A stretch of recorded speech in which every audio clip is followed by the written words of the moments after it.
தீதும் நன்றும் பிறர் தர வாரா. தமிழில் அது ஒரு பழமொழி. இதுக்கு என்ன அர்த்தம் தெரியுமா? அதாவது ஒருவனுக்கு நல்லதோ கெட்டதோ மற்றவன் கொடுக்க முடியாது, மற்றவனால் வராது. எனக்கு ஒருத்தன் கெட்டது பண்ணிட்டான்னு யாரும் சொல்ல முடியாது, எனக்கு ஒருத்தன் நல்லது பண்ணாலும் சொல்ல முடியாது. ஏன்னு சொன்னால் அவனுடைய நல்லதுக்கோ கெட்டதுக்கோ அவன்தான் காரணமாக இருப்பான்னு நம்ம சாஸ்திரமாக தான் சொல்கிறது. அதைத்தான் நம்ம பேசிக்கில் கர்மான்னு சொல்கிறோம்.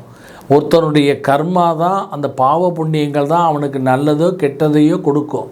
அப்போ ஒருத்தன் கெட்டது பண்ணிட்டான்னா அவன் கெட்டது பண்ணதை அவன் மூலமாக கெட்டது வரல, அவனை கருவியாக படுத்திட்டு பயன்படுத்திட்டு நம்மளுடைய கர்மா தான் அவன் மூலமாக நமக்கு கெட்டது பண்ணுது. அப்போ அவன் நமக்கு கெட்டது பண்ணல. அதைத்தான் சாஸ்திரமும் சொல்கிறது. தீதும் நன்றும் பிறதர வாரான்னா ஒருத்தனுடைய கர்மா தான் நமக்கு நல்லது கெட்டது பண்ணுமே தவிர இன்னொருத்தனை கருவியாக தான் பயன்படுத்துமே தவிர அவன் காரணமாக இருக்க முடியாது. கர்மா தான் காரணமாக இருக்கும்.